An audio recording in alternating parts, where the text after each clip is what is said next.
चुका है। थॉमस जब अपने घर पर आता है तो उसे पता चलता है कि एक कल्ट ग्रुप ने उसकी सिस्टर को किडनैप कर लिया है, जिसको फ्री करने के बदले वो अच्छे खासे पैसे डिमांड कर रहे हैं। थॉमस अपनी सिस्टर को किसी भी कीमत पर बचाना चाहता है, इसीलिए वो उस आइलैंड की तरफ निकल पड़ता है जहाँ पर उस कल्ट ग्रुप ने उसकी सिस्टर को किडनैप करके रखा हुआ है। दरअसल उस कल्ट ग्रुप के सभी मेंबर्स उसी आइलैंड पर, जिसका नाम वेल्च है, वहाँ पर ही रहते हैं। थॉमस कहता है कि मैं भी उस कल्ट ग्रुप का एक फॉलोअर हूँ, इसीलिए उसे एक टिकट दी जाती है। लेकिन थॉमस की टिकट सभी लोगों से अलग होती है। वो समझ जाता है कि आइलैंड पर पहुंचने के बाद कुछ न कुछ गड़बड़ होने वाली है, इसीलिए वो अपने एक फेलो पैसेंजर के साथ अपनी टिकट को बदल लेता है। और जब ये सब उस आइलैंड पर पहुंचते हैं तो जिससे थॉमस ने अपने टिकट को बदला था उसे कल्ट ग्रुप के लोग पकड़ लेते हैं, क्योंकि उस टिकट का मतलब ये था कि ये आदमी पैसे लाने वाला है। दरअसल थॉमस को वहाँ पर पैसे ले जाने थे, लेकिन अब थॉमस की जगह उस दूसरे आदमी को पकड़ लिया जाता है। वहीं थॉमस दूसरे लोगों के साथ आगे बढ़ जाता है, जहाँ पर वो देखता है कि इस आइलैंड पर जितने भी लोग रहते हैं उनका बिहेवियर सबसे अलग है। साथ ही इन सबको यहाँ पर एक बोतल दी जाती है और ये सब इसके बाद एक कमरे में चले जाते हैं, जहाँ पर इनके सामने मैल्कम आता है, जो यहाँ का लीडर भी है। उसी ने अपने दो दोस्तों के साथ मिलकर इस कल्ट को बनाया था। वो सबको कहता है कि यहाँ पर ना कोई गरीब है ना कोई अमीर, सब यहाँ खुशी खुशी रह सकते हैं, लेकिन यहाँ पर तुम्हें इस आइलैंड के रूल्स को फॉलो करना होगा।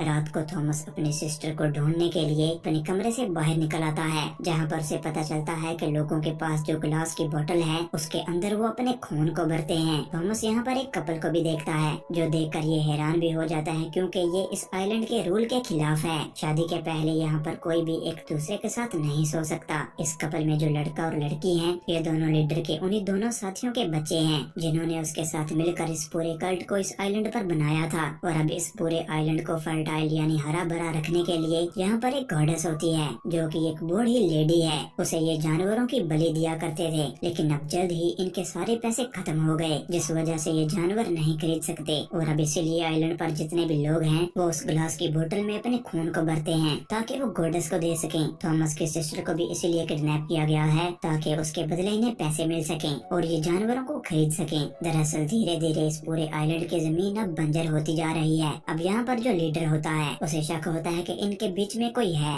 जो इनका फॉलोअर नहीं है। वो सबको अपने पास बुलाता है। यहाँ पर एक आदमी राजा का भी होता है, जो यहाँ पर लीडर को मारने आया होता है। वो लीडर के ऊपर हमला कर देता है, लेकिन थॉमस उसे बचा लेता है, जिस वजह से उसे थॉमस के ऊपर विश्वास हो जाता है कि वो उसका खास आदमी बन सकता है। वही रात को इस आइलैंड पर एक फेस्टिवल होता है, सब के सब उसमें बिजी होते हैं। थॉमस को पता चलता है कि यहाँ पर कुछ सीक्रेट टनल्स हैं, जिसे लीडर और उसके दोनों साथी इस्तेमाल करते हैं। वो अपनी सिस्टर को ढूंढने के लिए उन टनल्स के अंदर जाता है, लेकिन लीडर को पता चल जाता है कि टनल के अंदर कोई है। वो उस पर गोलियां चलाते हैं, लेकिन थॉमस वहाँ से भागने में कामयाब हो जाता है। टनल से निकलकर वो एक दूसरी जगह पर पहुँच जाता है, जहाँ पर एक बूढ़ी औरत होती है जो उसके ऊपर हमला करती है। लेकिन थॉमस वहाँ से भागकर समुद्र के किनारे जो केव्स होती हैं उनके अंदर चला जाता है, जहाँ पर कुछ मूर्तियाँ होती हैं और उन पर लिखा होता है कि सच में इस आइलैंड पर एक गॉडेस है जो इस पूरे आइलैंड को फर्टाइल करती है, जिससे लोगों को खाने के लिए फसल मिलती है। वहीं हमें लीडर को दिखाया जाता है जो एक बांध के अंदर जाता है, जिसके अंदर एक बूढ़ी औरत होती है और वही इस आइलैंड की गॉडेस है, जिसे लीडर ने पेड़ों की जड़ों के साथ बांधा हुआ होता है। वो उसे टॉर्चर करता है, जबरदस्ती खून पिलाने की कोशिश करता है। दरअसल वो चाहता है कि एक बार फिर से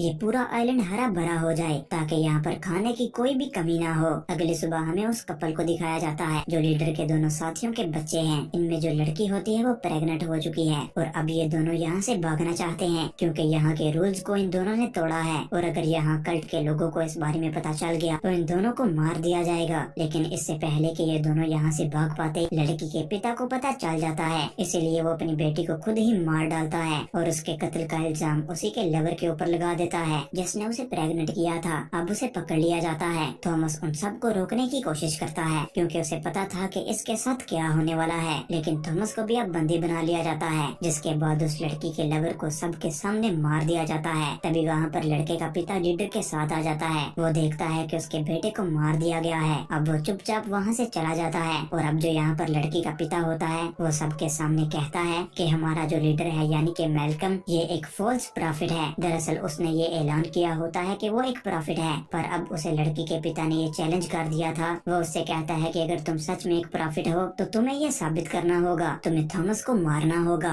और अब वो अपने आप को प्रॉफिट साबित करने के लिए थॉमस को मारने के लिए आगे बढ़ने लगता है। लेकिन वहाँ पर लीडर की बेटी भी होती है, जो अपने पिता पिता को ऐसा करने के लिए मना करती है, लेकिन वो किसी भी कीमत पर अपने आप को प्रॉफिट साबित करना चाहता है। लेकिन इससे पहले कि वो थॉमस को मारता, वहाँ पर उसी लड़के का पिता आ जाता है, जो गोलियां चलाना शुरू कर देता है और कहता है कि मैं यहाँ से सीधा बान में जा रहा हूँ, जहाँ पर मैं गोडिस को मार दूंगा और मैं इस किस्से को हमेशा के लिए खत्म कर दूंगा। वहीं थॉमस इस सिचुएशन का फायदा उठाकर यहाँ से भाग निकलता है। वो उस बान में जाता है जहाँ पर उस गोडिस को बंदी बनाकर रखा गया था। यहाँ पर एक सिक्योरिटी गार्ड भी होता है और अब उस लड़के का पिता यहाँ पर पहुँच जाता है, क्योंकि वो गोडिस को मारना चाहता है। लेकिन इससे पहले कि वो ऐसा कर पाता, गार्ड उसे मार डालता है। अब यहाँ लीडर लड़की के पिता के साथ यहाँ पहुँच जाता है, जिसने खुद ही अपनी बेटी को मारा था। और अब जो लड़की का पिता होता है, जो लीडर का साथी भी है, वो खुद ही लीडर को मार डालता है ताकि वो खुद यहाँ का लीडर बन जाए। वहीं हम थॉमस को देखते हैं जो अपनी सिस्टर तक पहुँच गया था, पर इससे पहले कि ये दोनों यहाँ से निकल पाते, यहाँ पर वो गार्ड आ जाता है जो थॉमस को मारकर नीचे गिरा देता है। और अब जो उस लड़की का पिता था, जो अब नया लीडर बन चुका है, वो इस गार्ड से कहता है कि थॉमस को पकड़ लो। वो थॉमस को पकड़ लेता है और थॉमस के सिस्टर को नया लीडर अपने साथ ले जाता है। यहाँ पर जो गार्ड होता है वो थॉमस को मारने ही वाला होता है, लेकिन थॉमस बड़ी मुश्किल से अपने आप को आजाद कर लेता है। हालांकि ऐसा करने में उसकी कुछ उंगलियां भी कट जाती हैं। पर अब वो गोडिस के पास जाता है, जहाँ गोडिस उसके दिमाग पर हाथ लगाती है और अब उसे पता चलता है कि यहाँ इस आइलैंड में क्या हुआ था। दरअसल यहाँ पर जो नया लीडर बना है, यानी कि उस प्रेग्नेंट लड़की का पिता, उसी ने इस पूरे आइलैंड की खोज की थी। उसे ही ये सबसे पहले पता चला था कि ये पूरा आइलैंड कैसे काम करता है, यानी कि गोडिस के बारे में सबसे पहले उसे ही पता चला था। जिसके बाद उसने अपने दोनों साथियों को इस बारे में बताया, जिसके बाद इन तीनों ने मिलकर गोडिस को यहाँ जड़ों से बंदी बना लिया। उसे जबरदस्ती खून पिलाने की, ज्यादा फीड करने की कोशिश की ताकि वो यहाँ की जमीन को ज्यादा से ज्यादा उपजाऊ बना सके, लेकिन ऐसा हो नहीं पाया। साथ ही मैल्कम ने कहा कि वो प्रॉफिट है और उसने खुद को यहाँ का लीडर बना लिया। पर अब उसकी मृत्यु के बाद यहाँ पर उसी प्रेग्नेंट लड़की का पिता यहाँ पर लीडर बन चुका है, जिसने ही इस आइलैंड की खोज की थी। और अब गोडिस थॉमस से कहती है कि मुझे मुक्ति चाहिए और जब तक तुम मुझे नहीं जलाओगे मुझे मुक्ति नहीं मिलेगी। उसके कहने पर थॉमस ऐसा ही करता है और जैसे जैसे गोडिस जलती है, पूरा आइलैंड भी जलना शुरू हो जाता है। अब थॉमस अपनी सिस्टर तक पहुंच जाता है, जहां पर पिछले लीडर की बेटी भी होती है, जिसे नए लीडर ने बंदी बना रखा है। और अब थॉमस उस लीडर पर हमला कर देता है। अब दोनों के बीच हाथापाई होने लगती है। थॉमस के सिस्टर और उस पुराने लीडर की बेटी उसकी मदद करती हैं, जिस वजह से वो नए लीडर को मार डालते हैं। लेकिन अब थॉमस भी जख्मी हो चुका है। अब आइलैंड जल रहा है, इसीलिए अब थॉमस अपनी सिस्टर को और पुराने लीडर की बेटी को कहता है कि तुम यहाँ से निकल जाओ, मैं बहुत ही ज्यादा जख्मी हूँ, मैं तुम्हारे साथ नहीं चल सकता। इसीलिए वो दोनों समुद्र के किनारे की तरफ भागते हैं, जहाँ पर आइलैंड के सभी लोग बोट से यहाँ से निकलने की तैयारी कर रहे होते हैं। अब वो दोनों लड़कियाँ इस बोट में बैठ जाती हैं। थॉमस उन्हें जाते हुए देख रहा था और अब वो जख्मी हालत में जमीन पर गिर जाता है। और तभी हम यहाँ पर पुराने लीडर को देखते हैं, जो अब भी जिंदा था। हालांकि वो जख्मी है, लेकिन वो पूरी तरह से ठीक था। वहीं थॉमस उस जमीन पर गिर चुका है। उसके चारों तरफ घास बढ़ना शुरू हो जाती है और अब जमीन के अंदर से रूट्स निकलती हैं, जो थॉमस के शरीर के अंदर चली जाती हैं। साथ ही उसकी आंखें भी बदलना शुरू हो जाती हैं और अब जल्द ही उसकी आंखें उसी गोडिस की तरह हो जाती हैं। इसका मतलब ये था कि अब थॉमस इस आइलैंड का नया गार्डियन है। जिस तरह से पहले वो बूढ़ी औरत थी, अब उसी तरह से थॉमस है। थॉमस के चेहरे पर एक मुस्कुराहट होती है। मैल्कम उसे देख रहा होता है। दरअसल ये पूरी की पूरी कहानी हमारी दुनिया को रिप्रेजेंट करती है। जो गोडिस होती है वो हमारी अर्थ है, जो हमें सब कुछ देती है।